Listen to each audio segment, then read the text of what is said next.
The reality is that the gender agenda has been with us for decades. And I think it was actually in China when we have the Beijing Conference for Women.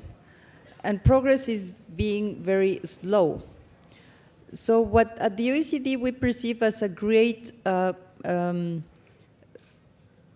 push to this agenda is when we frame the issue not as a moral imperative, which it is, not as an ethical imperative, which is also a matter of empowerment of women, but we frame it as a business case.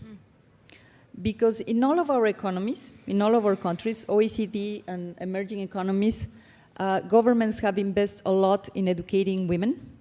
School attainment has increased a lot. The years of schooling has increased a lot, so these are real investment in human capital that then go waste when you go for the labor market or for the business sector where women is completely underrepresented. So I think that has been a very great progress. And we put this issue in the agenda of the G20. And I have to tell you, when we started saying, okay, let's look at gender agenda for the G20 leaders who are dealing with the world economy. And many people look at us like saying, excuse me, are you crazy? This is nothing to do with us. Until we produce a modeling work that showed that reducing the gender gap in labor force participation of women will produce a 1% growth in all the G20 economies. So there was a fantastic case. Of course, let me tell you that it was the US Sherpa, it was the Australian Sherpa, and it was the OECD Sherpa who put the whole thing together, but we were 3 women. So we said, you know, it's gonna look like self-serving. So we asked the Japanese Sherpa to propose it. Because actually in Japan, what is driving progress is the fact that they are in an aging society and they need to bring more women into the labor market. So I think that this building of the business case was good. It was good because also led us to understand better what are the policy areas in which we can intervene and get progress. And it's pretty straightforward. It's just about leveling the playing field. Why?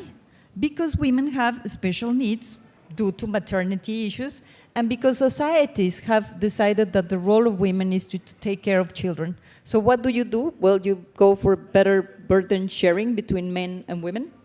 You go into getting for dual parental leave for men and women. So then you avoid companies and you avoid governments to discriminate women at a childbearing age. You go into investment in infrastructure for childcare facilities. You go for eliminating discriminatory laws or issues like the wage gap. I was actually surprised to see that the wage gap for equal jobs in the OECD is about 17%. In China is 55%. Why? Same jobs, same efforts, same, but you have lower remuneration. So I think these kind of equalizing policies are very important. But then there are emerging issues, even in OECD countries, and we're commenting on that.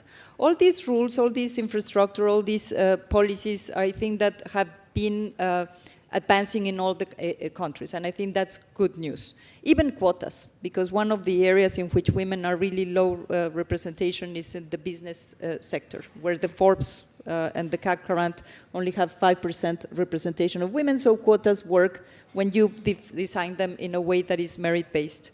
But one of the emerging areas in which we are really concerned is violence against women.